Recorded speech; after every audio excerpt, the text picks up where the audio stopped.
Eita, gente.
Paz do Senhor, pessoal.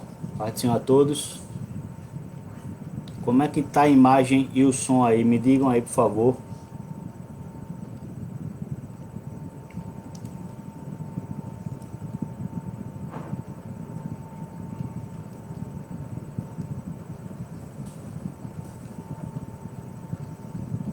Ok, gente. Já são 9h38. A gente vai iniciar, tá certo? Nossa live aqui. Vamos iniciar. O pessoal que for chegando aí vai olhando depois, tá certo? Vai assistindo, vai acompanhando depois, tá bom? Então, se porventura o som ou a imagem ficar ruim, vocês me avisam, tá certo? Vocês me avisam no zap ou aqui nos comentários, tá certo? Tá bom? À medida que forem surgindo perguntas aí, eu vou tentar dar uma parada, tá certo? Pra gente interagir e continuar, tá bom? Então, eu vou iniciar lendo um texto bíblico aqui.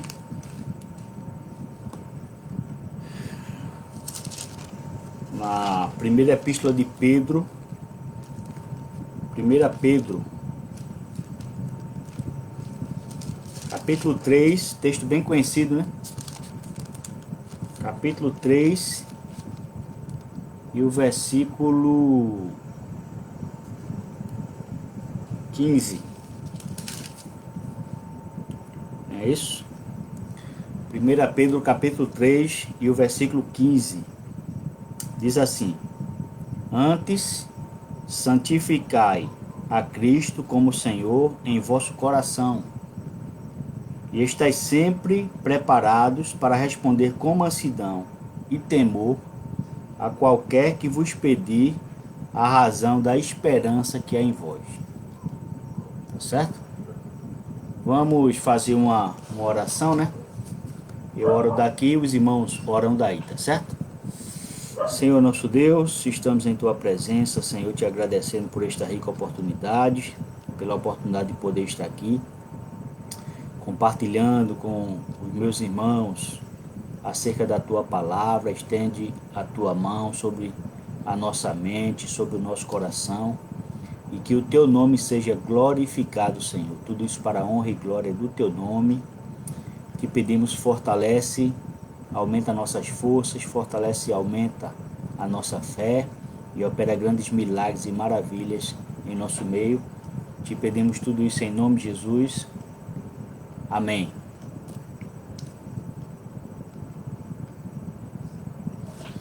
Pronto, pessoal. Para quem ainda não me conhece, meu nome é Walson Salles. É isso, eu sou presbítero da Assembleia de Deus em Recife, sob a presidência do honradíssimo, reverendíssimo pastor Ailton José Alves, certo? Faço parte desse tão honrado e majestoso ministério, tá certo? E estamos aqui dando apenas uma parcela de contribuição, certo? Acerca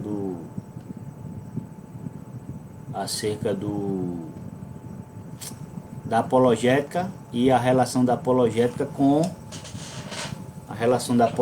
cristã com o ateísmo, tá certo? Aí eu vou tentar jogar também, a gente vai conversar, iremos jogar trabalhar acerca das minhas experiências também e tal, e a gente vai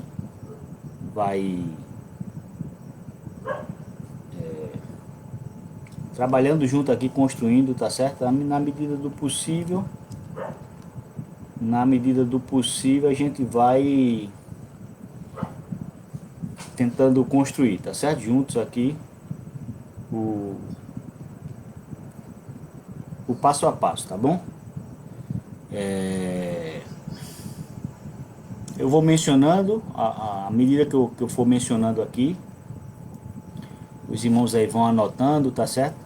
Eu pretendia fazer uma apresentação no PowerPoint aqui, tá certo?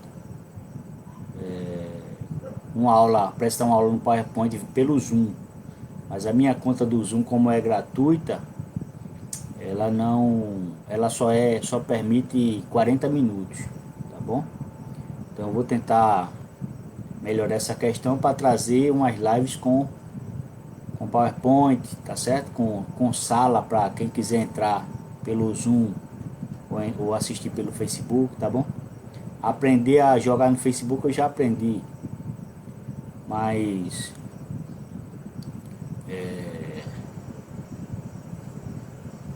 aí tem a questão de 40 minutos só e tal, então realmente não dá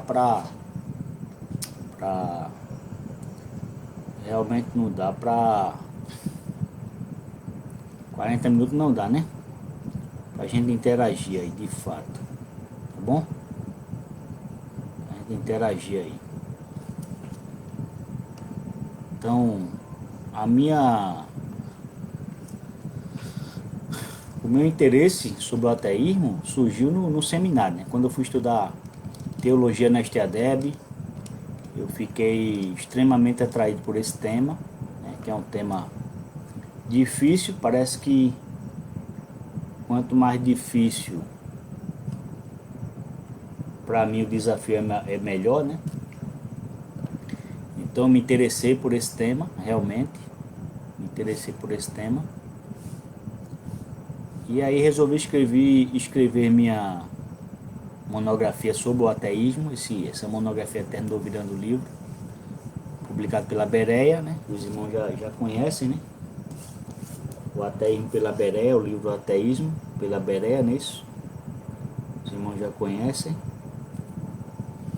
E depois eu escrevi outro livro, que é um manual de diálogo com os ateus, né? Que eu desenvolvi com o tempo, com o passar do tempo, é isso. Eu desenvolvi. E aí eu escrevi esse livro também aqui.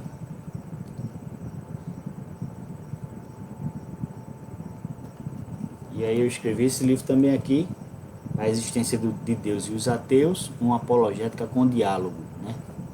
E aqui esse livro, como ele é extremamente polêmico, eu publiquei pela FASA, que é a editora da Universidade Católica, tá bom? Então, o tema é bem simples aqui. Eu vou mencionando, vocês vão interagindo e anotando aí, tá certo? Nós vivemos no tempo da informação, né? E o conhecimento está disponível como nunca houve antes, né? Então, muitos jovens cristãos estão sendo atacados nas escolas e universidades, não é isso? Então, eles estão sendo ridicularizados porque afirmam que creem em Deus, tá certo? Então, a crença em Deus hoje é considerada como sendo, nos meios acadêmicos, né? Entre os artistas, é algo considerado como sendo ultrapassado, né? E o crente é tratado como alguém digno de pena em uma sociedade considerada pós-cristã e pagã, é isso? O que significa ser considerado digno de pena? É tipo, ó, você é tão inteligente, não é isso? Você é tão inteligente, e você é cristão, tal, você é evangélico. Então, geralmente a cantiga é essa, né? Então, o que é uma sociedade pós-cristã? Sociedade pós-cristã é uma sociedade que considera a visão de mundo cristã, certo? Considera a visão de mundo cristã ultrapassada ou não mais válida, tá bom? Então, nós vivemos no pós-modernismo e essa sociedade pós-moderna ela é pós-cristã, ou seja, ela afirma categoricamente que o cristianismo não é uma visão de mundo mais válida, certo? Então, dentro desse mundo de informações, a gente não pode conhecer tudo, mas o mandamento bíblico, a orientação bíblica que nós lemos lá em 1 Pedro 3:15 é que nós devemos estar preparados, né? Para responder com mansidão e temor, certo? A razão da esperança que é em nós, tá bom?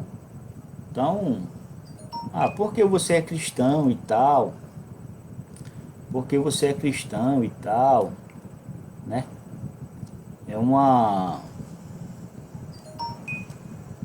Aí você vai dizer o porquê. Você vai dizer o porquê, né?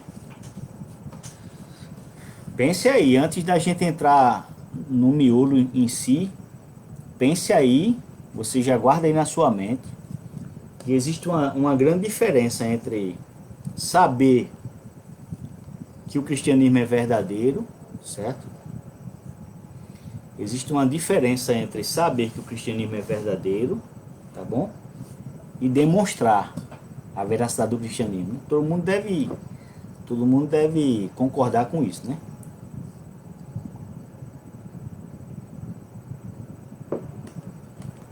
Todo mundo deve concordar com isso, né? Então existe essa diferença entre saber e demonstrar, né? Então, nós não só podemos, mas precisamos demonstrar, tá certo? Dar as razões. Então, aí surge um problema aí, né? A questão do tempo desperdiçado. Como podemos justificar o nosso tempo desperdiçado? Não é isso? Uma coisa que é muito negligenciada em nosso meio, no meio cristão, é também como podemos utilizar a mente, nossa mente, nosso intelecto, como a própria Bíblia diz, amarás o Senhor teu Deus com todas as tuas forças, com toda a tua alma e com todo o teu intelecto, certo? O problema é que hoje, muitas vezes, a gente perde muito tempo, né? A gente perde muito tempo, não se prepara, não lê um livro, não é isso? Então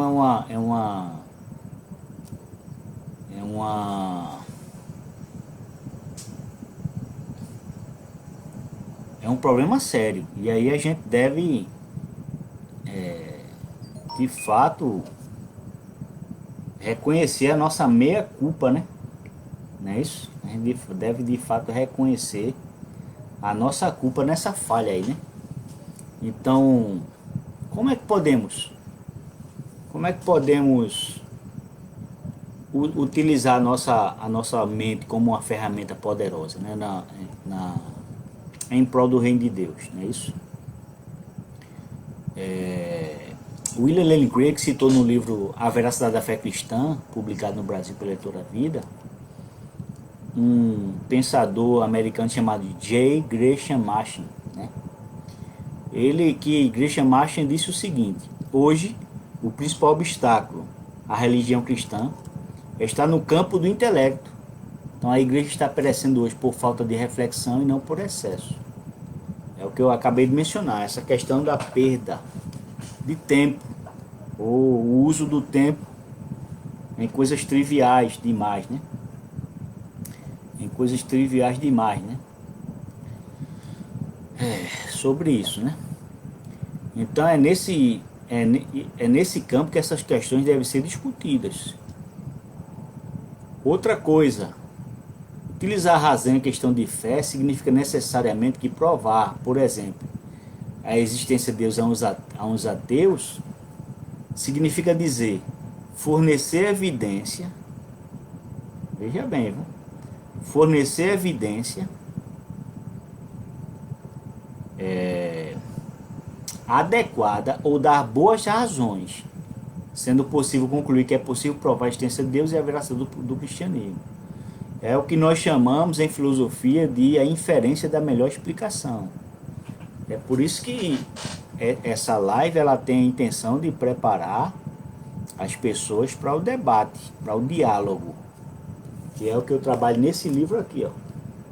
Certo? Como dialogar com as pessoas que não creem, né?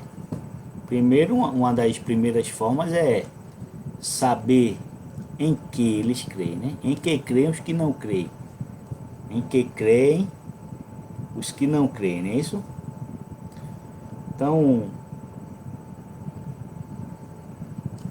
não é isso? Em que creem os que não creem, né? Então, a gente tem que gastar o tempo, estudar, ler, se preparar, né? Os cristãos sempre defenderam suas crenças no campo das ideias. Um bom exemplo disso é o apóstolo Paulo, né? Ele é apreciado por apologistas, e sua palestra no Areópago em Atenas, no Areópago em Atenas, é mencionada em Atos 17. Então foi lá, né, onde os assuntos civis e religiosos eram discutidos na cidade, os filósofos, os pensadores se reuniam lá, não é isso? Então Paulo se dirigiu a uma plateia, a uma audiência diversificada, educada, incluindo inclusive filósofos epicureus e estoicos, não é isso? Filósofos epicureus e estoicos, né? Atos 17, versículo 18, né? Então Paulo procurou estabelecer um fundamento comum em sua audiência, né? Um ponto de contato. Primeiro, reconhecendo a devoção religiosa deles, dos atenienses, não é isso? E depois citando dois de seus poetas e conectando as intuições religiosas deles ao Deus desconhecido. E ele aí estabelece a conexão, dizendo que o Deus desconhecido é o Deus da Escritura que ele apresentava por meio da pessoa e obra de Jesus, não é isso? Então,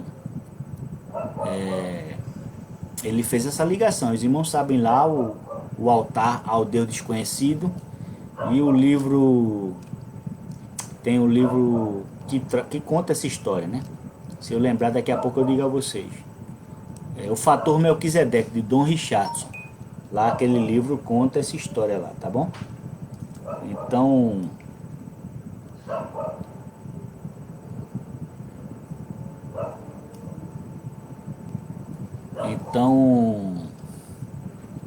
2000 anos depois, aqueles entre nós que se esforçarem para recomendar o Evangelho de Jesus Cristo e a cosmovisão cristã a uma audiência cética, estarão seguindo os passos de Paulo.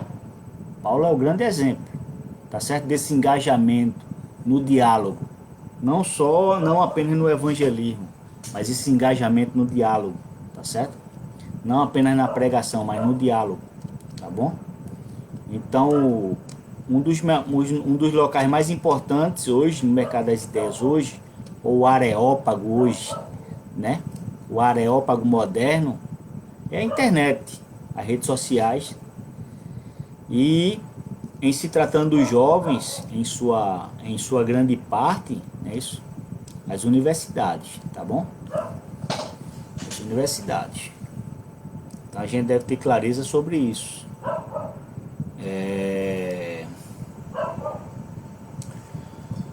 Muitas ideias têm sido de fato propagadas contra a fé cristã e principalmente contra o cristianismo. Muitas ideias são propagadas contra a fé, contra a religião, certo? Mas o grande ataque, não é isso? O grande ataque é contra a fé cristã. A fé cristã é o grande alvo, certo? É o grande inimigo. Então, por exemplo, Christopher Hitchens, que foi o ateu que escreveu, salvo engano, o livro Deus Não É Grande. Ele era um ateu proselitista, atuante, né? Ele era um ateu atuante, né? E alguns anos atrás ele teve um câncer no esôfago e faleceu, né? Debateu contra William Lane Craig, debateu contra o próprio irmão dele, Peter Hitchens. Eu não sei se o livro dele está aqui, do irmão dele, Peter Hitchens. Eu tenho aqui, só não está aqui agora. É que eu estou numa mesa aqui na biblioteca e tem alguns livros aqui que eu estou trabalhando um assunto aqui durante essa quarentena, mas esse livro não está aqui, está ali na estante, certo? Deixa eu pegar para vocês aqui, só um minuto.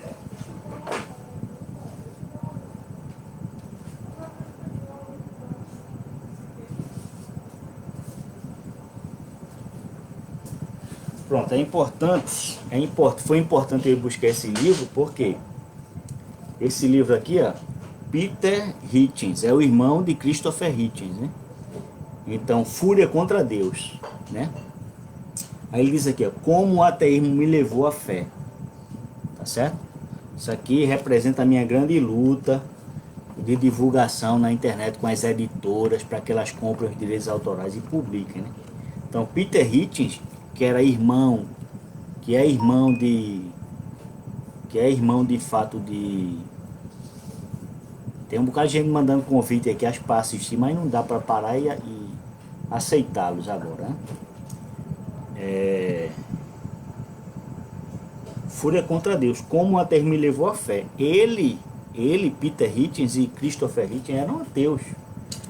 E o ateísmo que levou Peter Hitchens à fé cristã, não é isso? Levou Peter à fé cristã, né?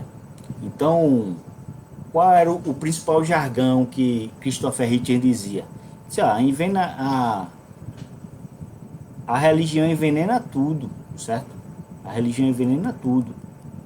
Aí você deve ter clareza de identificar o que significa uma expressão vazia, certo? O que significa uma expressão vazia, tá bom? Aí você deve ter em mente isso, o que significa uma expressão vazia, não é isso? Dizer a religião envenena tudo, né? Então, o termo religião é um termo vago e difícil de definir, não é isso? Então, os ateus dizem geralmente, Stalin era religioso, né? Ou afirmam que Hitler era religioso, né? E eles dizem que Hitler estava apenas estava apenas seguindo Lutero, né? Estava apenas seguindo Lutero, estava apenas seguindo o exemplo de Hitler, estava apenas seguindo o exemplo de Lutero e tal. Duas pessoas enviaram convite aqui, eu aceitei, tá certo? Então, eles jogam essas declarações assim, né? Eles jogam essas declarações assim, né? E muita gente deixa levar, principalmente o pessoal, o povo do mundo, né? Os ímpios e tal, porque eles querem de fato se livrar, né? Da religião e tal. Querem de fato, né?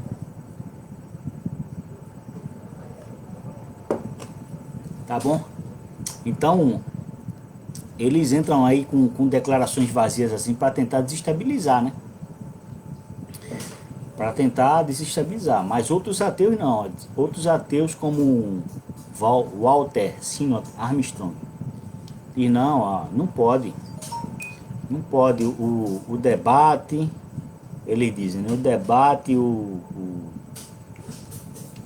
debate, a conversa, o diálogo, tem que haver o debate, o diálogo, não é isso? E não apenas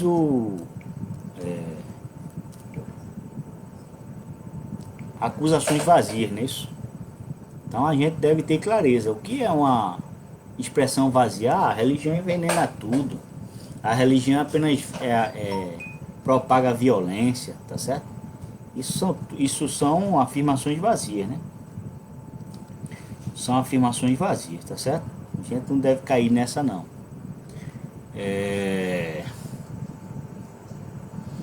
De fato, aconteceram, a gente deve reconhecer, né?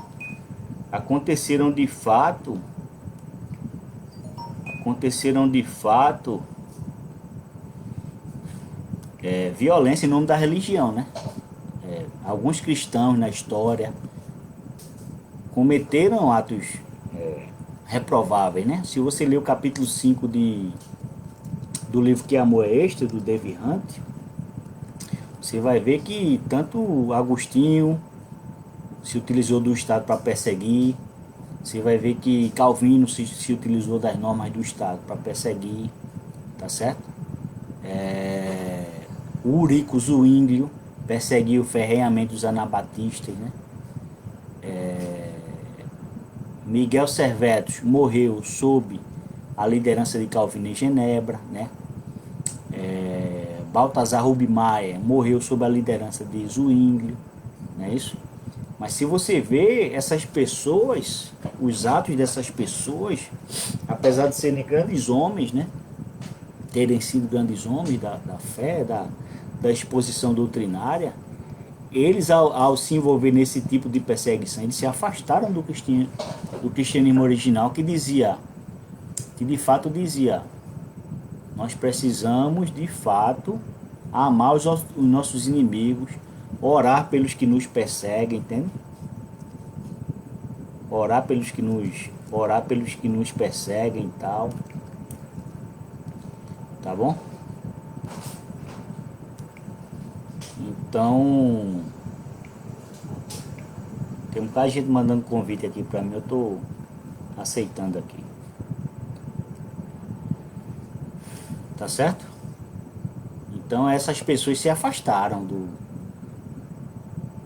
evangelho original, tá certo? Não são representantes genuínos nessas ações, tá bom? Não são representantes genuínos nessas ações, no que se trata,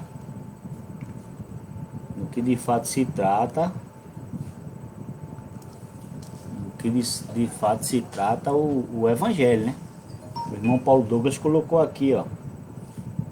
Daqui a pouco eu vou mandar uma saudação para os irmãos que estão comentando aqui.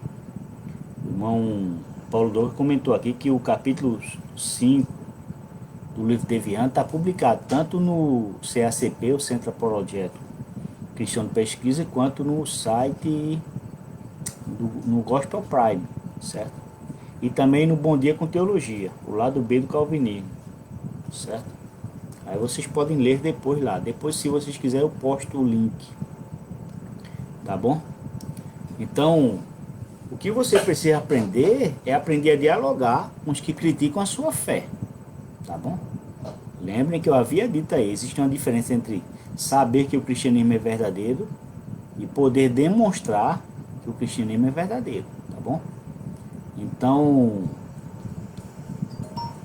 qual o grande segredo no debate? Eu aprendi esse segredo debatendo, dialogando com respeito, com cuidado. E funciona porque a internet propõe a pessoa,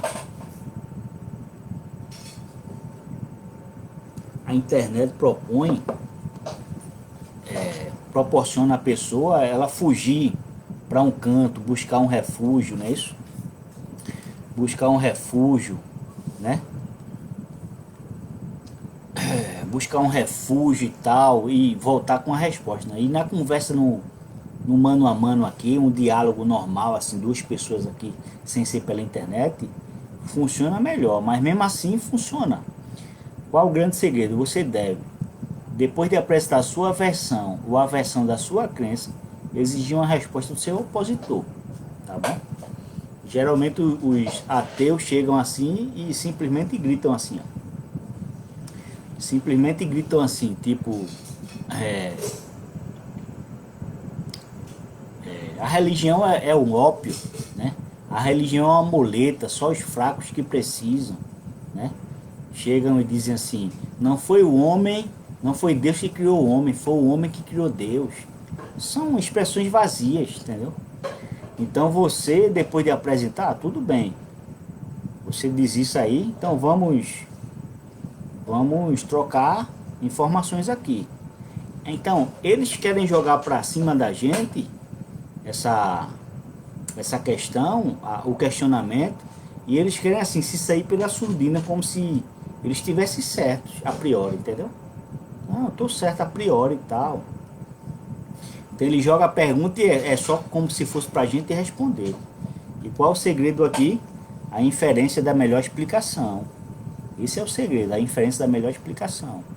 É você, tudo bem, eu creio nisso aqui, ó. Por exemplo, Deus criou o mundo, certo? Eu creio que o mundo, o universo não é eterno, foi criado num passado finito. Eu creio nisso. E o que é que você pode dizer sobre isso? Aí você exige dele uma resposta. Quando ele vai dar essa resposta, ele percebe que o que ele defende não tem uma base racional mínima. Você percebe? Quando ele vai dar a versão dele,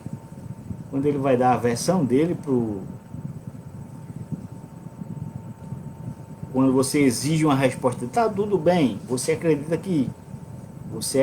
que o universo não foi criado, tudo bem. Então me diga o que é que você acredita. Opa, aí ele vai ver, mas rapaz, a minha resposta não é tão boa não. Ele vai perceber, a minha resposta não é tão boa não. Então é a inferência da melhor explicação. É uma boa estratégia, né? É uma boa estratégia, né? Certo?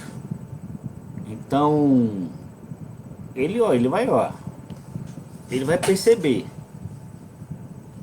que a resposta dele não é essas coisas todas não, viu? Por exemplo, eu tenho um exemplo bem clássico aqui, que eu cito nesse livro aqui, nesse último livro aqui, eu cito William Lane Craig estava debatendo sobre a existência de Deus com um famoso ateu. O camarada aqui tem um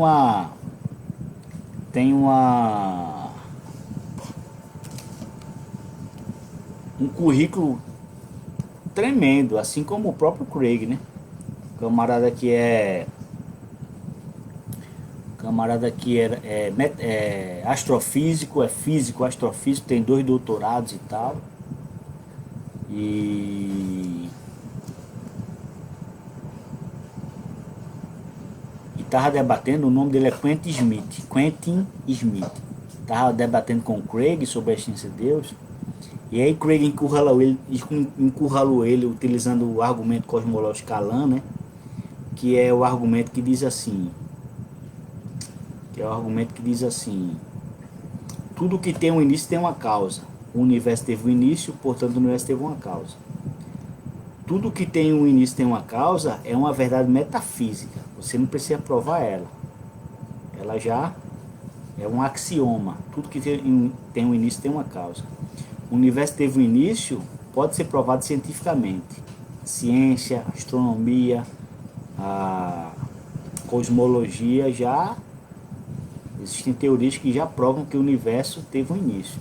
A conclusão segue. Portanto, o universo teve uma causa. Qual é a causa do universo? Não é isso? Qual é a causa do universo? Aí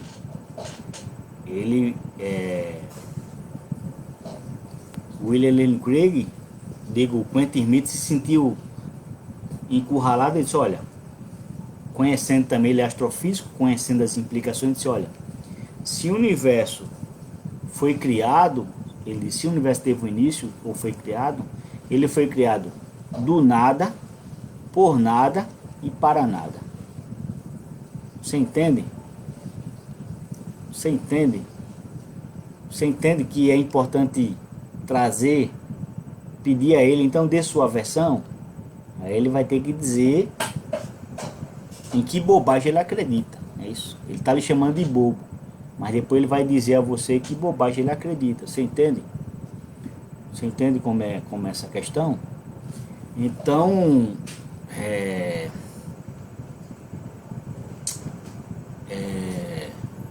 você tem que jogar para ele também, certo?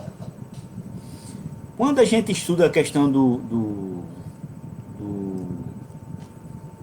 quando a gente estuda a questão do ateísmo, né?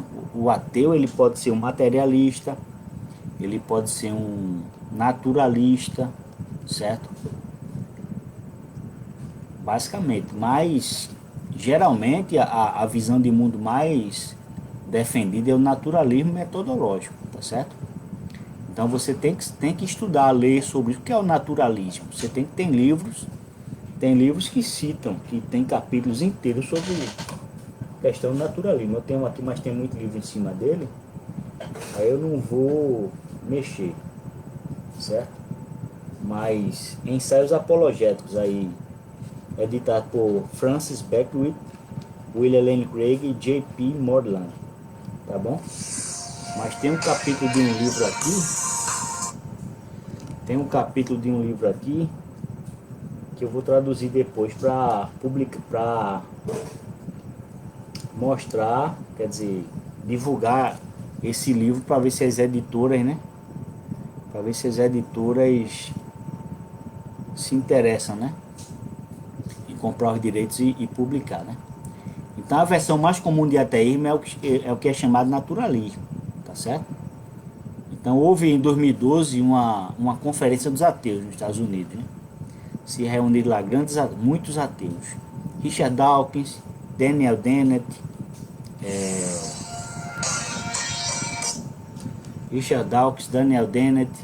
Rebecca Goldstein, Alex Rosenberg, Sean Carroll, Jerry Coyne, Steven Weinberg.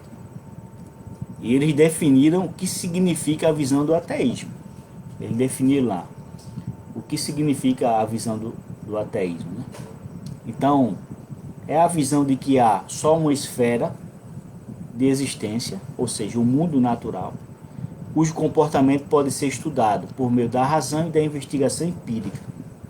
Os princípios básicos de funcionamento do mundo natural parecem ser impessoal e inviolável. Estão dizendo, não existe uma pessoa por trás do nosso mundo, né? Componentes microscópicos de matéria inanimada, obedecendo às leis da física, se ajustam em estruturas complexas para formar seres humanos inteligentes, emotivos e conscientes. Tá bom? Então é bom. É bom você exigir uma definição. Você acredita em quê? Pois é, eu só acredito no mundo natural. Para mim, eles vão dizer, para mim só existe um mundo natural, não existe o sobrenatural, não existe um ser criador, tá certo? Então a gente deve fazer uma decisão entre duas realidades potenciais. Um mundo em que somente as forças naturais estão funcionando, a cosmovisão ateísta conhecida como naturalismo filosófico, ou um mundo em que forças naturais estão funcionando em adição às forças, um mundo em que forças sobrenaturais estão atuando, funcionando em adição às forças naturais, que é o que defende a cosmovisão teísta e basicamente o teísmo cristão, o cristianismo, né? Então o cristianismo é a cosmovisão teísta, não é isso? Que é a crença de que existe um Deus por trás da criação, tá certo? Então não fique triste por ser chamado de bobo, infantil, porque crê em Deus, não. Na verdade, estamos diante de uma grande, quando isso acontece, estamos diante de uma grande oportunidade de pedir uma resposta aos maiores questionamentos da existência humana, não é isso? Ah, você é bobo porque você crê em Deus. Opa, se abrir uma porta para você pedir uma resposta acerca dos maiores questionamentos da existência humana, não é isso? Então, surgiu para você E esses questionamentos não recebem uma resposta coerente sem a presença de Deus no argumento. Sem Deus estar no argumento. Tá certo? Então, não se esqueça de exigir do seu interlocutor, sempre com muito respeito, pedir dele o que é que você pensa, certo? E como você pode provar que Deus não existe, certo?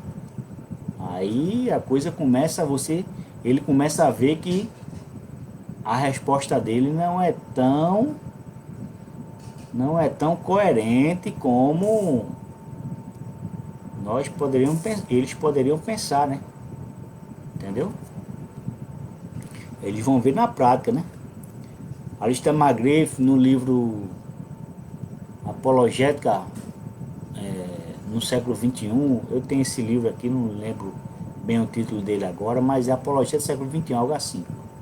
Ele diz que de todas as religiões do mundo, o cristianismo é a visão de mundo que foi submetida ao exame mais intenso, persistente e crítico nos últimos 300 anos. Então o cristianismo sobreviveu nos meios culturais e intelectuais mais hostis, tá certo? O que é que eu quero dizer com isso? Que muitos questionamentos contra a fé cristã já estão aí disponíveis para nós há 300 anos, certo? Já estão disponíveis para nós há 300 anos, tá bom? Já estão disponíveis para nós há muitos anos e a nossa tendência, como eu mencionei no começo,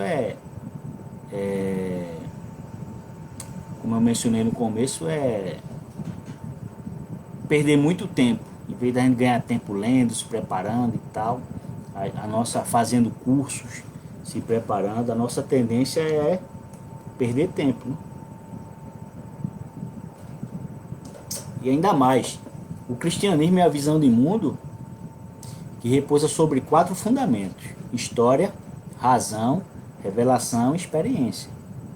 É bom você guardar isso aí, ó. O cristianismo é a visão de mundo que repousa sobre 4 fundamentos: história, razão, revelação e experiência, tá certo? Se você for analisar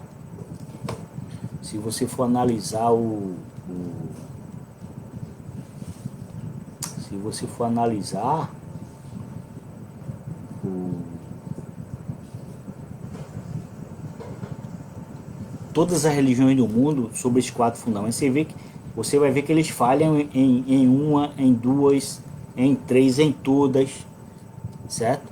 Você vê que algumas das religiões só se baseiam na experiência, a revelação é cheia de falhas, o conceito do pensamento racional é cheio de falhas, a própria história é cheia de falhas, tá bom?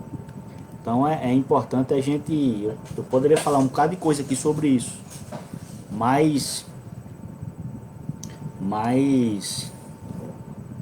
meu irmão tá ligando para mim aqui, eu vou perguntar a ele aqui o que foi. Só um minutinho.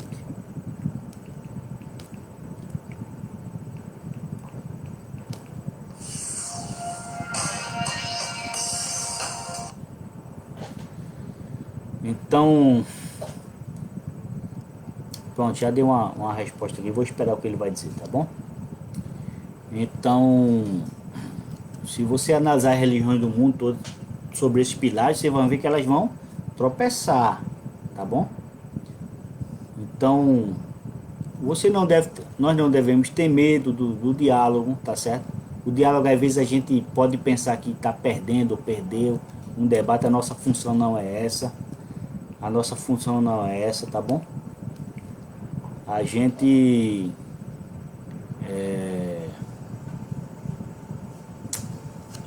entrar sem medo e aos poucos a gente vai aprendendo, tá certo? Aos poucos a gente vai aprendendo, tá bom? E o ateísmo, tá bom? O ateísmo existe muita questão existe muita questão de propaganda. O ateísmo é vendido para nós como sendo uma visão de mundo que representa a razão, certo? Representa o conhecimento científico, tá bom? Mas o problema é que a cosmovisão ateísta está cheia de contradições, de afirmações bizarras, tá certo?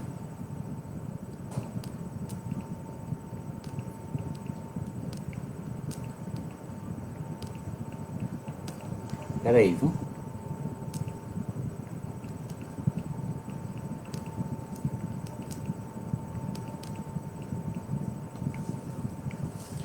Então, o, o ateísmo, ele é cheio de... Desculpa, gente, eu estava respondendo meu irmão aqui. O ateísmo é cheio de afirmações bizarras, contradições, tá bom? E como a maior parte das pessoas... E como a maior parte das pessoas...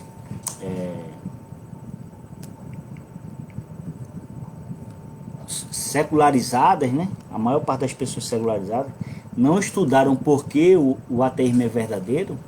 Existe uma excelente estratégia evangelística para você e sua igreja, nossa igreja, entender os desafios do ateísmo, né?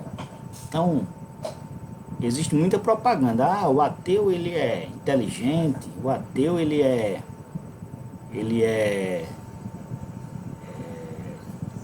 voltado para o lado da ciência, da razão. E quando você vai analisar friamente, principalmente no que concerne a principalmente no que concerne a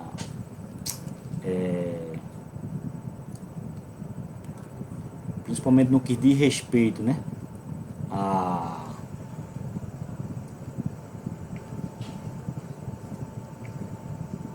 as crenças dele, o que eles acreditam, né, não faz sentido, né? Não faz sentido, né?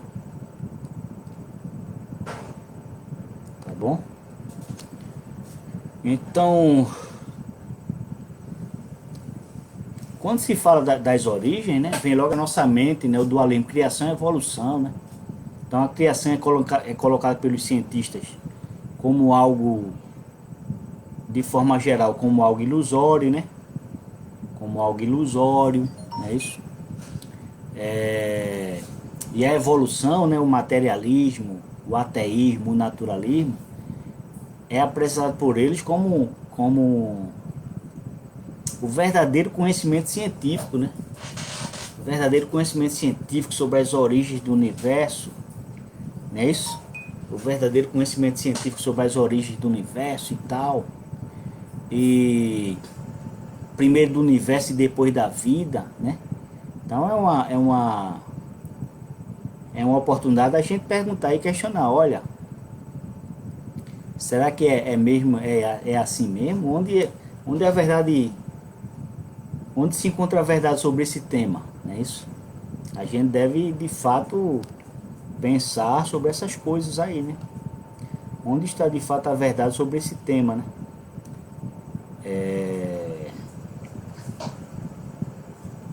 Onde está de fato a verdade sobre esse tema, né? Então, o Rafael está mencionando aqui, é preciso ter muita fé para ser ateu, né? Como diz Norman Geisler no livro Não Tenho Fé Suficiente para Ser Ateu. Um excelente livro. Conselho, recomendo a leitura, assim como o manual a enciclopédia de apologética, Norman Geisler, né? Então, peraí, quem é que está com a razão? Será que os ateus têm a melhor resposta sobre as origens do universo e depois da vida? Será que são eles, né? Onde está a verdade? A Bíblia dá a informação, ela não pressupõe. A Bíblia não se preocupa em tentar provar a existência de Deus, ela já pressupõe. A Bíblia já chega e arremata, né? No princípio criou Deus os céus e a terra, né? Lá no Salmo 19, os céus proclamam a glória de Deus e o firmamento anunciam as obras de suas mãos, né? Então a Bíblia já pressupõe, não é isso? A Bíblia já pressupõe a existência de Deus, né? Então, o primeiro verso da Bíblia declara de forma inequívoca: no princípio criou Deus os céus e a terra. E você pode não perceber, mas em Gênesis 1:1 são descritos ali os 4 elementos, né? As quatro realidades do nosso universo, porque o nosso universo ele é quadridimensional. Nosso universo físico é formado de espaço, tempo, matéria e energia. Ele é quadridimensional, né? Então, lá em Gênesis 1:1, isso está implícito lá, né? No princípio, o tempo, criou Deus os céus, espaço e a terra, matéria. É isso? Então, estão implícitos lá, né? Então, a Bíblia não se preocupa a provar a existência de Deus. Ela já pressupõe a existência de Deus como um axioma, não é isso?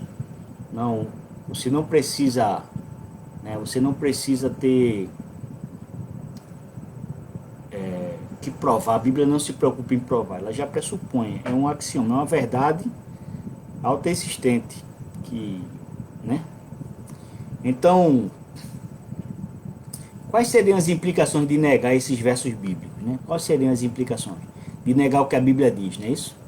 Primeiro, é dizer que essas informações não seriam verdadeiras. Segundo, possivelmente, Deus não existiria. Aí.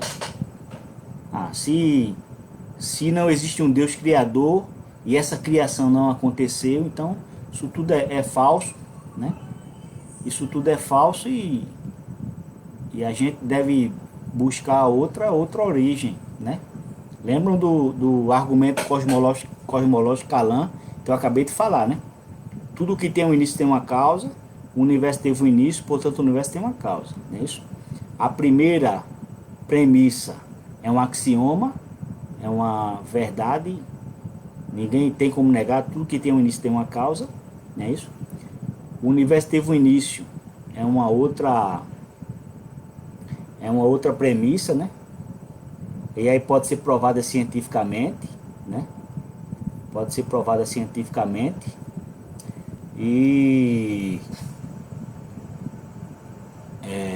a conclusão segue. Portanto, o universo teve um início, né?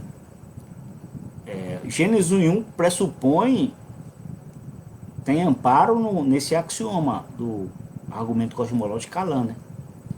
Se ampara nesse pressuposto, né? Então,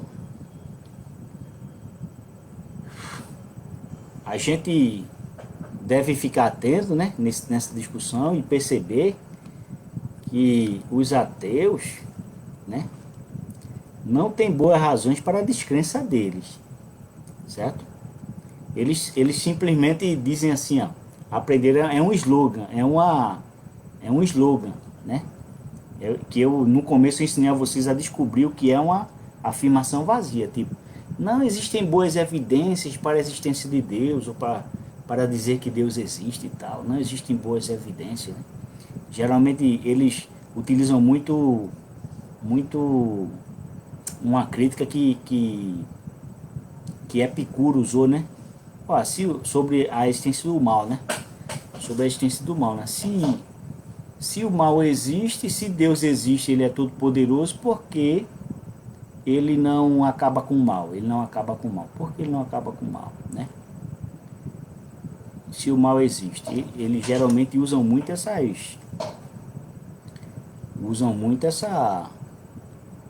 esse questionamento, né? Mas aí a gente tem uns problemas aí. Esse questionamento apresenta um problema. Por quê?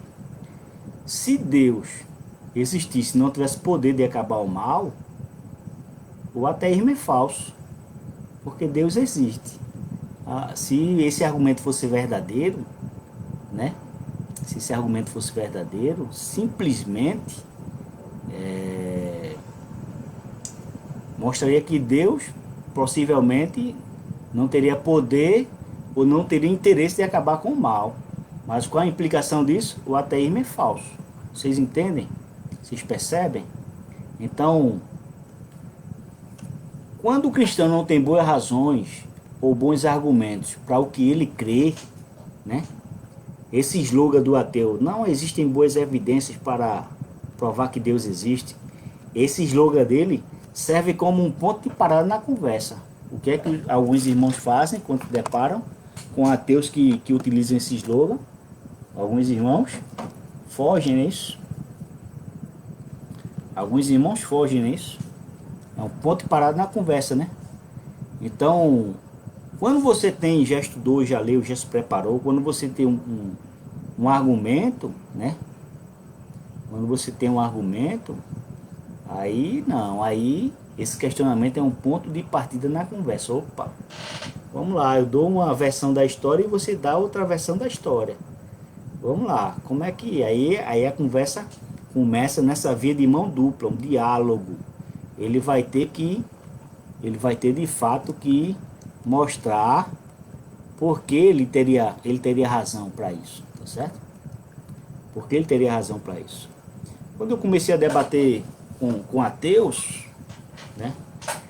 Já debati com alguns muito importantes aqui no Brasil, na internet, logicamente, né? Eu aprendi a traçar vamos traçar um ponto inicial aqui da nossa conversa, né? Que para mim são questões são perguntas que são considerados os 5 maiores questionamentos da existência humana, tá bom? Já tem 90 comentários aqui no vídeo. Daqui a pouco quando eu terminar, eu vou lendo os comentários e respondendo as perguntas. Se alguém tiver alguma pergunta, já vai colocando aí, tá certo? Se eu tiver ao meu alcance, a gente vai, né, interagindo, tá certo? Então, eu geralmente, peraí, não, Deus não existe e tal. Você é uma pessoa tão inteligente, você é evangélico, você é uma pessoa tão inteligente, você acredita na Bíblia e tal. Aí você é ateu? É, sou. Tudo bem. Então vamos começar aqui, vamos dialogar sobre 5 pontos. Não pode ser tudo hoje não. A gente, à medida que vai se contando, vai conversando sobre essas questões aí, né? Então, origem, de onde viemos? Quando você conversa com um ateu, ele quer logo partir ainda sem ter argumento, quer partir para a questão da origem da vida. Mas pera aí, a gente pode chegar lá na nossa discussão, mas origem não se refere apenas à origem da vida humana, se refere à própria existência do universo. Nós estamos aqui porque o universo veio de algum lugar. Então, origem, de onde viemos? Tá bom? Identidade, quem somos? Não é isso? Quem somos? Propósito, por que estamos aqui? Né? Moralidade, como devemos viver? E destino, para onde vamos? Não é isso? Questão das origens, a questão da identidade. Nós, seres humanos, somos um intruso na natureza. Nós, seres humanos, a Bíblia diz que nós fomos criados à imagem e semelhança de Deus. Então, o que a Bíblia quer dizer com isso? Dizer que nós somos imagem e semelhança de Deus significa que nós somos portadores, significa dizer que nós somos portadores da imagem de Deus, né? Significa dizer que nós temos atributos que Deus tem. Deus comunicou a nós atributos que Ele tem, que faz de nós pessoas, não é isso? Faz de nós pessoas. Por exemplo, dizer que nós somos portadores da imagem e semelhança de Deus, é dizer que nós temos intelecto, emoção, vontade, consciência, razão e liberdade, tá certo? O irmão perguntando aqui sobre calvinismo, essa live não é sobre calvinismo não, viu, amado? Aí depois a gente pode marcar outro dia para falar sobre isso, tá bom? Então,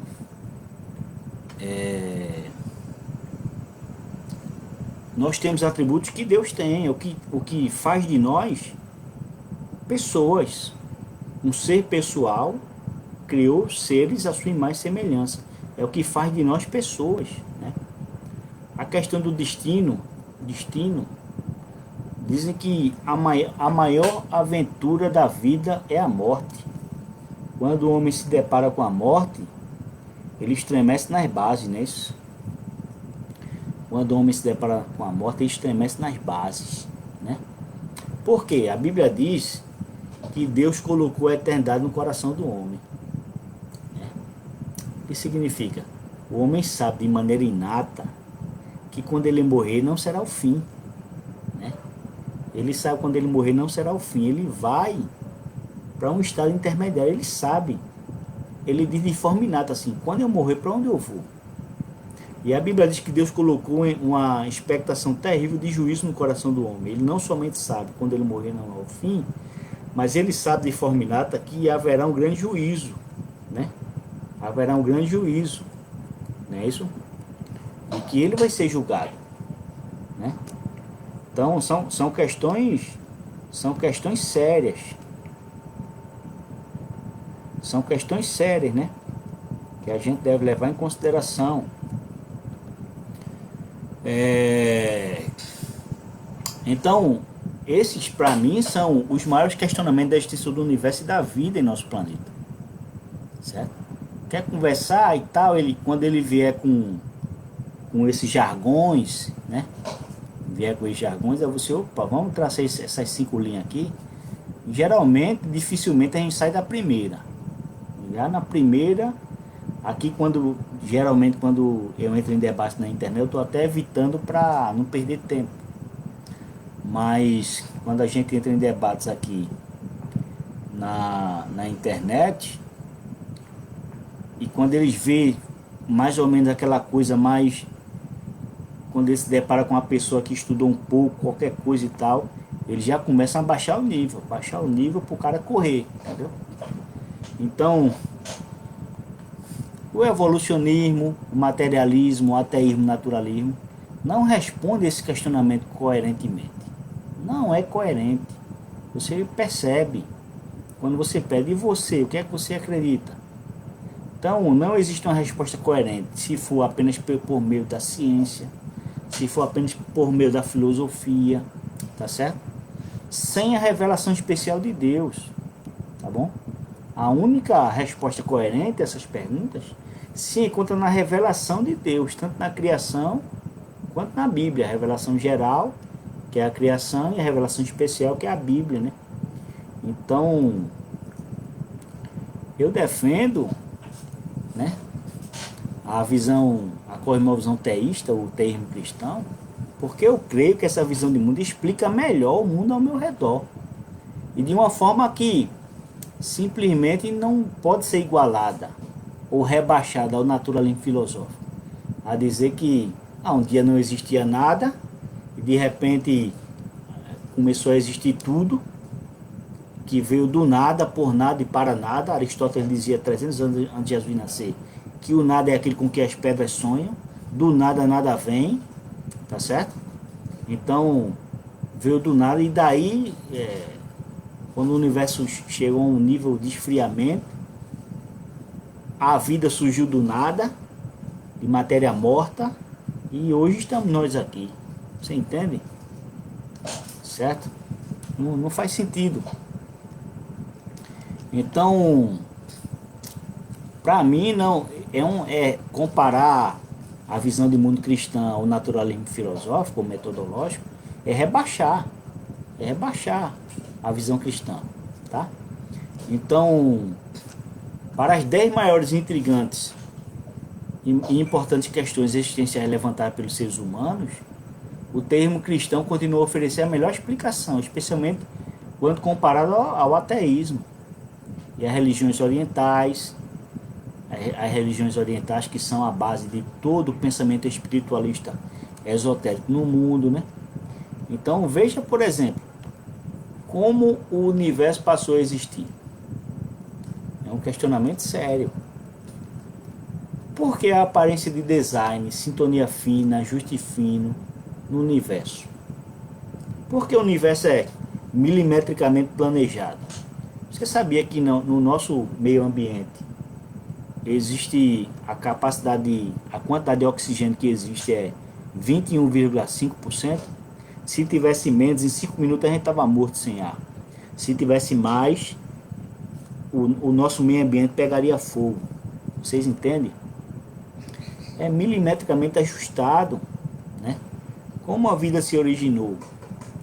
Por que a aparência de evidência? Por que a aparência de evidência de inteligência na biologia? Porque as células são extremamente complexas e trabalham milimetricamente ajustadas. Por quê? Como a consciência humana passou a existir? Porque um dia nós éramos apenas uma poeira no chão e hoje temos consciência. Não é isso? De onde vem o livre-arbítrio? São questões sérias, né? De onde vem o livre-arbítrio? São questões sérias. Por que os seres humanos são tão contraditórios na natureza, como eu mencionei? Né? Porque nós temos consciência do que é certo e do que é errado. Porque quando uma águia vai lá no rio, pega um peixe e mata aquele peixe, por que ele não cometeu um homicídio? Por que ele não cometeu um assassinato? Quando outra águia vem e toma o peixe da primeira águia, por que aquela águia não cometeu furto? Você entende? Por que nós somos tão contraditórios na natureza? Por que existem verdades morais transcendentes? Por que, por exemplo, a natureza, porque o ser humano é valioso, certo? Porque nós acreditamos que a vida humana é preciosa, tá bom? Porque existe dor, mal e justiça em nosso mundo. Será que nós vivemos de fato um mundo caído? Tá bom? São questionamentos sérios. Então, como Leibniz já dizia, né?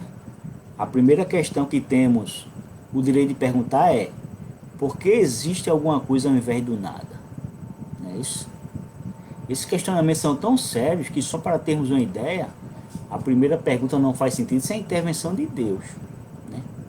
Se alguém quiser saber apenas sobre a origem, ele tem que enfrentar todos os problemas decorrentes, não é isso? Então é importante você ler, estudar sobre questões da origem do universo, a ordem complexa do universo e da vida, estudar sobre o argumento da moralidade. Inclusive na próxima segunda eu vou publicar no Bom Dia com Teologia um artigo sobre o argumento moral, escrito por Paul Copan. Paul Copan, que é o autor desse livro aqui, ó, um dos melhores livros sobre o Antigo Testamento, Deus é um Monstro Moral, que é uma resposta aos novos ateus, tá bom? Esse livro foi publicado pela Sal Cultural. Está esgotado nas livrarias, mas você consegue adquirir ele pela internet. Entra lá no site da editora Sal Cultural e compra, e eles entregam na sua casa via correio, tá certo? Então, Paul Copan escreveu um livro, esse capítulo está em outro livro que eu tenho aqui, e eu traduzi e vou publicar de fato para ver se alguma editora se interessa em publicar o livro todo no Brasil, né? Esse é um dos meus trabalhos, né? Esse é um dos meus trabalhos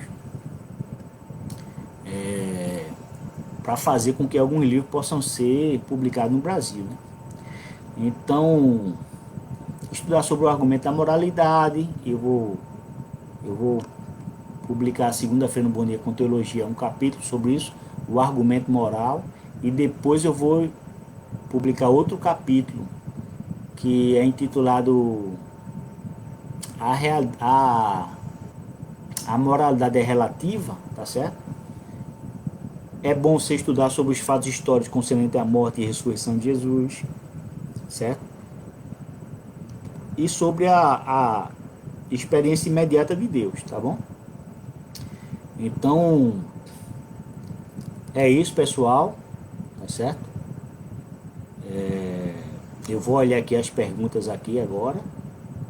Vou olhar as perguntas aqui pelo celular, é melhor, tá bom? Vou olhando as perguntas aqui e à medida que forem aparecendo questões que estejam relacionadas a essa pequena palestra aí, que já vai 1 hora e 10 minutos, né? 1 hora e 10 minutos de palestra, né? Então, o irmão Bruno, Rafael Nilo aqui participando, Eduardo Alves, Davidson Wesley, né?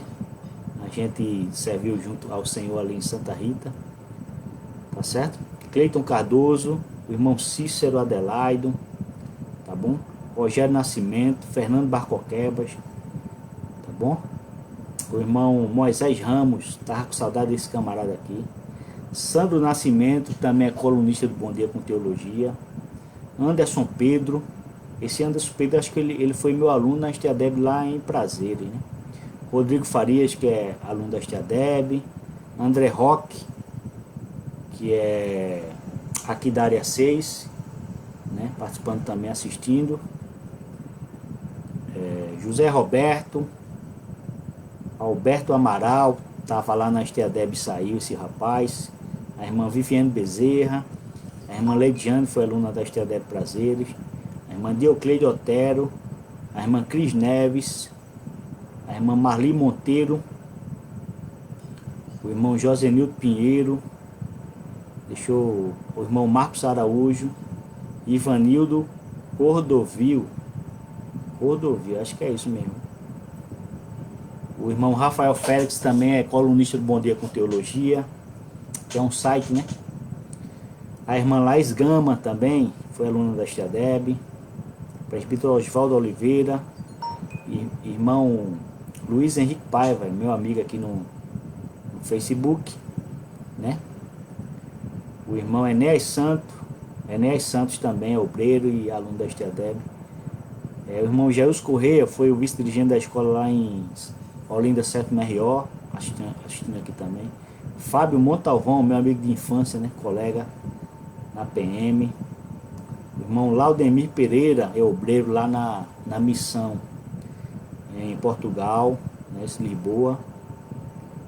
Vladimir Queiroz, meu amigo aqui no Facebook. Cleiton José. Paulo Douglas, que indicou o artigo aqui, o lado B do Calvinismo, né? Esse artigo está no Centro Apologético Cristão de Pesquisas, vocês podem ler lá, que é o capítulo 5 do livro de Davey Hunt, Que Amor é Este? Esse livro aqui tem 800 páginas aqui, ó. O livro aqui tem 800 páginas, tá bom? Olha a grossura do garotinho aqui. 800 páginas esse livro tem. O capítulo 5 desse livro está publicado nos sites aí, no Gospel Prime, no CACP e no Bom Dia com Teologia, tá certo?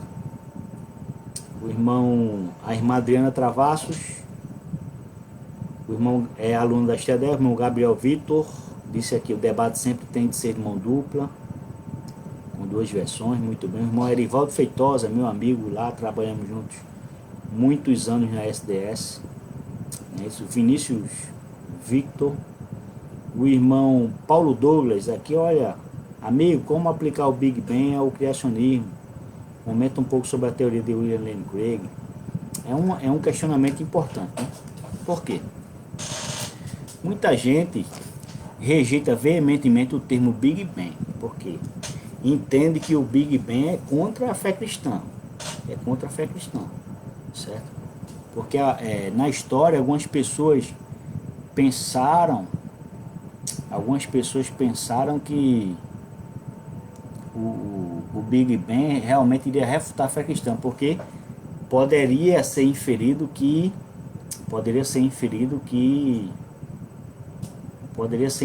pelo Big Bang que o universo foi criado por uma explosão, ou surgiu por meio de uma explosão. Não é tão simples assim, né? A gente geralmente escuta irmãos pregando por aí e diz assim, os ateus dizem que o mundo veio à existência por meio de uma explosão e tal, que é a mesma coisa de você colocar, eles dizem, né? Que é a mesma coisa de você colocar tijolo, areia, cimento, água, a madeira, as telhas, a laje, né? A areia, colocar tudo a fiação, os bocais, as lâmpadas, né? Os canuítes, você colocar tudo numa montanha, colocar uma dinamite ali, explodir, a casa cair pronta. Não é bem assim, né? Não é bem assim. O Big Bang, a teoria do Big Bang, ela trouxe a informação para nós de que o universo surgiu literalmente do nada, certo? Literalmente do nada. O Big Bang, o livro que eu tentei indicado de Alisson Magritte é esse, Apologia do século XXI. Eu estou vendo aqui no comentário dele aqui. Então, o Big Bang trouxe a nós a informação de que o universo surgiu do nada. De onde vem essa informação que o universo surgiu do nada? Não é do livro de Gênesis, não. Capítulo 1, versículo 1. No princípio criou Deus os céus e a terra. Lá em hebraico é Bereshit bara Elohim eretz veshamaim. Bara, lá no hebraico, significa criou do nada. Ou seja, antes daquele início não existia tempo, nem espaço, nem matéria, nem energia. Tá certo? Então, opa, isso aí já aponta para uma, de certa forma, uma confirmação do que a Bíblia já dizia 4.000 anos atrás. Tá certo? Outra coisa, até 1917, os cientistas, né, os ateus, os grandes nomes, né, da ciência e tal, os agnósticos, os ateus, eles diziam que a matéria era eterna. Eles diziam, olha, a matéria é eterna, tá certo? Eles diziam. E qual a implicação de dizer que a matéria é eterna? Se a matéria é eterna, ela é necessária, que significa dizer que ela não teve, a matéria não teve um começo, tá bom? Então, isso até 1917. Em 1917, Albert Einstein, físico, formulou a sua famosa teoria da relatividade. Teoria da relatividade não tem nada a ver. Teoria da relatividade não tem nada a ver com relativismo, tá certo? De segunda-feira agora a 8 eu vou publicar um artigo no Bom Dia com Teologia, cujo título é A Moralidade é Relativa, e vai ser uma resposta ao relativismo, que está ligado à questão moral. A teoria da relatividade não tem nenhuma relação com o relativismo. Que Einstein era um filósofo do tempo também, e ele queria entender a interação dos 4 elementos da nossa realidade quadridimensional, como se relacionam o tempo, o espaço, a matéria e a energia, principalmente o tempo, né? Então ele estava investigando isso. Quando ele formulou a sua teoria, né, e fez as equações e tal, ele percebeu que o que ele havia descoberto, aonde as equações dele haviam levado, mostrava para ele de fato que o universo teve um início. Ou seja, parecia que o universo tinha sido criado, certo? Então segundo essa teoria aqui, a matéria não é eterna não, nem o universo é eterno não, o universo teve um início. Isso foi um impacto tão grande que ele colocou um fator desface na equação lá, fez uma multiplicação por zero, que todo mundo sabe que é proibido, que ele chamou depois de fator desface, tá certo? Ele enviou, né, foi muito duramente criticado, ninguém acreditou nele e tal. Aí ele enviou para outros cientistas, pensadores, e um pensador, um ateu inglês, um astrônomo inglês, chamado Arthur Eddington, leu o teorema dele, leu a teoria dele, as equações dele, e ficou impactado. E descobriu que a implicação da teoria de Einstein era que o universo teve um início. Arthur Eddington ficou tão impactado com essa descoberta que ele depois escreveu para Einstein dizendo, eu preferia ter encontrado um verdadeiro buraco. Eu não gostaria de ter encontrado isso que você achou, tá certo? Então, as pessoas começaram a ler e ver as implicações. O universo não é eterno não, o universo teve um início, tá certo? Então Einstein lá, as equações de Einstein tinham 3 implicações, é o que a gente chama em ciência de previsibilidade. Uma teoria é boa se ela tiver previsibilidade e essas previsibilidades, certo, forem confirmadas. Então, se essa teoria de Einstein, que deu origem à teoria do Big Bang, fossem comprovadas, né, de fato, iria demonstrar que o universo teve um início, né? Então, teriam que ser possível descobrir três coisas se a teoria de Einstein estivesse certa. Primeiro, que o universo estava em expansão, teria que ser possível de descobrir. Teria que ser possível descobrir o brilho avermelhado de quando o universo surgiu, que é chamado em ciência de redshift. Teria que ser possível descobrir. E terceiro, teria que ser possível rastrear todas as estrelas de onde elas estão hoje, se afastando rapidamente uma das outras, até o momento onde o universo surgiu em um espaço menor que uma cabeça de um alfinete, certo? Que é o que os físicos chamam de singularidade, certo? Então, Einstein, olha, se isso for descoberto, a minha teoria está certa, né? Isso era 1919, Arthur Eddington, né? Arthur Eddington disse, rapaz, eu acho que tua teoria está certa. Em 1927, um astrônomo holandês chamado William de Sitter estava fazendo um experimento durante um eclipse e ele observou que as estrelas estavam se afastando umas das outras. Ele ficou tão impactado, escreveu para Einstein, disse, olha Einstein, parece que você está certo, né? O universo está em expansão. 2 anos depois, em 1929, Einstein foi lá no Observatório Monte Wilson, né? E observou pelo telescópio Hubble as estrelas se afastando uma das outras, né? O universo estava em expansão. O universo está hoje, até hoje, em expansão, se expandindo, as estrelas estão se afastando uma das outras.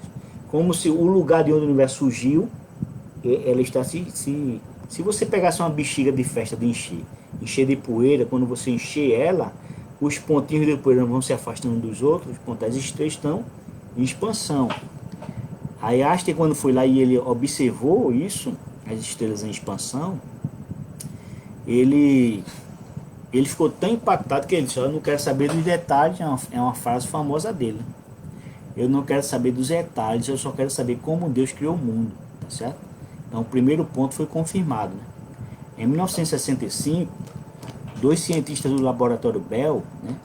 Você sabe que Graham Bell foi o inventor do telefone, e 2 cientistas do laboratório Bell, chamado Arno Penzias e Robert Wilson, estavam fazendo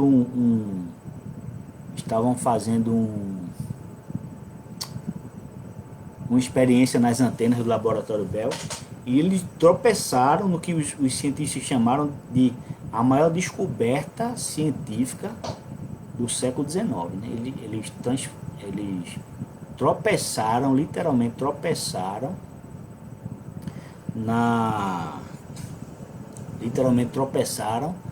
no redshift, no brilho avermelhado de quando o universo surgiu, não é isso? Então aquele brilho avermelhado vinha de todo lugar no universo. Aí eles pensaram, Arno Penzias e Robert Wilson. Aí eles pensaram assim,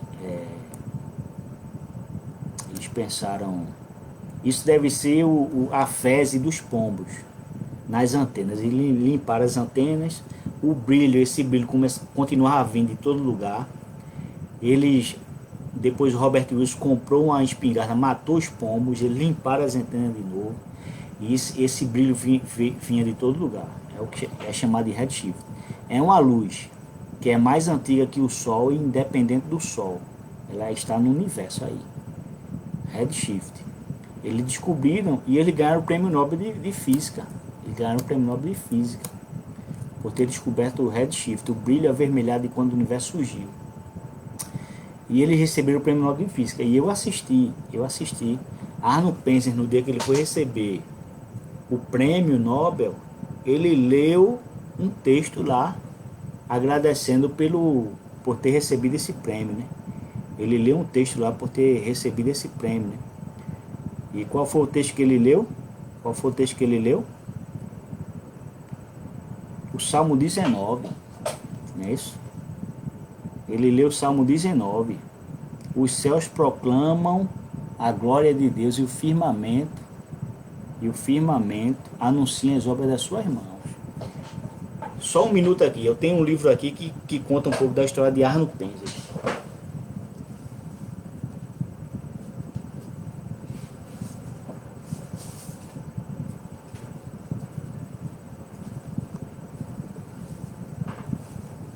Esse livro aqui, ó, Cosmos, Bios Theos.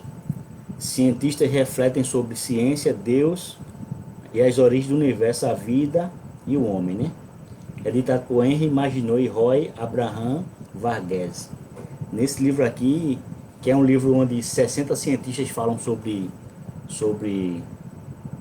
ciência, Deus, a origem do universo, a vida e o homem, né? 60 cientistas. 24 desses cientistas são ganhadores do prêmio Nobel, certo? Inclusive entre eles aqui está o próprio Henry Maginot e o próprio Arno Penzias, que descobriu o redshift, certo? E aqui relata um pouco da história de Arno Penzias sobre essa descoberta onde ele ganhou o prêmio Nobel, certo? E aqui é um livro onde 60 cientistas de renome dizem que não existe incompatibilidade nenhuma entre crer em Deus e ser um cientista, tá certo? Não existe incompatibilidade nenhuma, né? Então, Arno Penzias, isso foi ganhar o prêmio Nobel de Física. A descoberta foi em 1965. Em 1989, a NASA lançou um projeto chamado COBE, que na verdade o COBE é um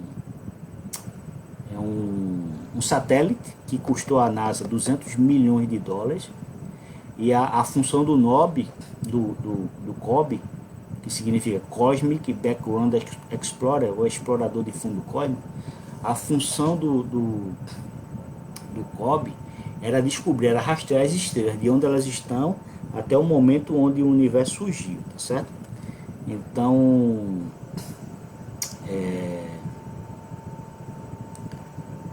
isso foi em 1989. Em 1992, George Smoot, que era o líder do projeto, inclusive George Smoot é ateu, ele veio à comunidade científica e divulgou as descobertas do COBE, né? E ele disse: olha, se você é religioso, ele disse: hoje nós somos capazes, por meio do COBE, de dizer com precisão e rastrear as estrelas onde elas estão até o momento em que o universo surgiu e tal. Isso para um ateu dizer isso é incrível, né? E ele disse: se você é religioso, essa descoberta do COBE, se você é religioso, é a mesma coisa que está olhando para Deus. São marcas mecânicas da criação do universo e impressões digitais do Criador. Não é isso? Então, essa questão do Big Bang, o Big Bang termina sendo um aliado nosso, tá certo? Apesar de que em alguns momentos pode não se coadunar completamente com o que a Bíblia diz, mas em muitos aspectos, em muitas características, dá mais apoio ao universo ter sido criado, certo? Por um Deus transcendente, porque se o tempo não existia antes desse evento, se o espaço não existia, a matéria não existia, certo? Essa pessoa que trouxe o universo à existência tem que estar fora do espaço, né? Tem que ser espírito, não depender do espaço, não depender da matéria, e ser extremamente poderoso para trazer o universo à existência por meio da palavra. E é exatamente o que a Bíblia diz, né? Então são informações que vêm da ciência que, na verdade, não se choca com o que a Bíblia diz. Na verdade, corrobora, né? Porque está lá em Gênesis 1:1, né? No princípio criou Deus os céus e a terra, não é isso? E significa que os 4 elementos não existiam, né? No princípio, tempo, criou Deus os céus, o espaço e a terra, matéria, né? Então, vamos aqui vendo o irmão Edgar Miranda, meu amigo, né? Morou aqui na Tabajara e é sobrinho da irmã Tânia, né? Então, grande abraço. Mauro Luiz participando aqui.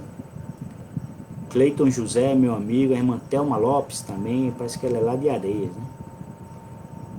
José Roberto pergunta: existe misoginia na Bíblia? O que é um misógino? Misógino é uma pessoa que odeia mulheres, né? Tem um capítulo do livro do Paul Copan, Deus é um Monstro Moral, esse livro aqui. Tem um capítulo dele que, antes desse livro ser publicado, um capítulo desse livro foi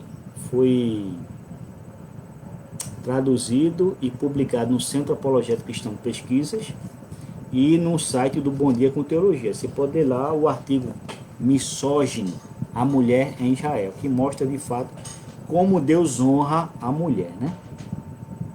Gabriel Vitor dizendo assim, história, razão, revelação, experiência. Depois a gente pode, nossos próximos encontros, falar sobre esses 4 fundamentos, alicerces, né? Então, Roberto Pedrosa, o irmão José Melo, trabalhamos juntos ali na SDS. O irmão Zenildo Braz, aluno da STADEB, chegou agora. Rafael, colunista do Bom Dia. Marta e Carmelo, meus grandes amigos, né? Esse homem tem uma cuca terrível, né? Jaciel Fortunato, Laís Gama.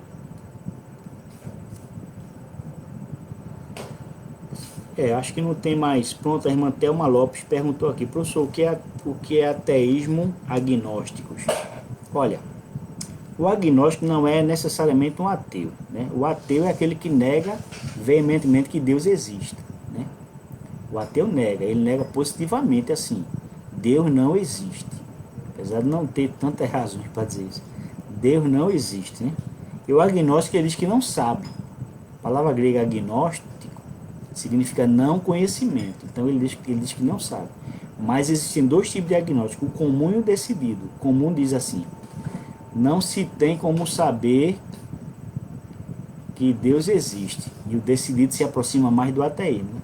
É possível saber que Deus não existe. Então, Gabriel Victor perguntou também uma pergunta relacionada ao calvinismo, que não é o tema da live dessa noite, certo? Anunciado Saraiva, meu amigo de infância lá de Exu, Tabocas, Pernambuco, meu amigo de infância. O Sargento Robson Aguiar, meu grande amigo, pastor, participando aqui também. Nilson Mendes, meu amigo Mendão, participando aqui também, grande abraço. Coronel Emerson, permissão, ficar à vontade, autoridade. Grande honra ter o senhor aqui, viu? O irmão Josvan Ribeiro também foi aluno da STADEB. O irmão Zenildo perguntou aqui, olha, alguns amigos não estão, alguns irmãos não estão conseguindo assistir a live. Tem que ser meu amigo para assistir, porque eu fiz essa live é só um teste. Depois eu quero fazer live com data show, dando aula de fato, mostrando imagens, texto e tal, entendeu? Aí só conseguiu acessar a live quem é meu amigo no Face, tá bom? Então, Jerônimo Martins pergunta aqui, desculpa a intromissão, que não é intromissão, mas o que os ateus dizem da mecânica quântica? Olha, a questão da ciência quântica, né? É uma questão, existem muitas escolas, né? Muitas escolas, e todas elas divergem entre si, né?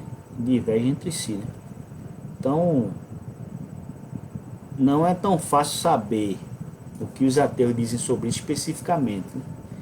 Sempre a física quântica vai dar, de alguma forma,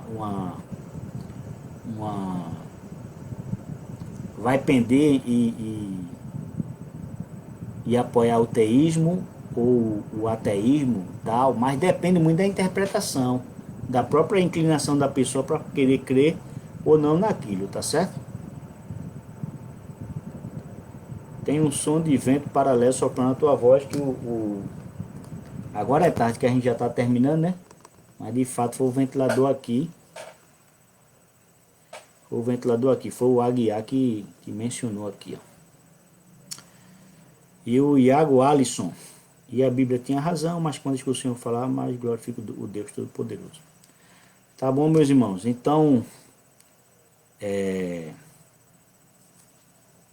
parece que a gente encerra por aqui, não é isso? Parece que a gente encerra por aqui. E eu pretendo fazer outra live para a semana, talvez na quarta-feira, sobre questão da moralidade, ou entrar em outro tema, tá certo?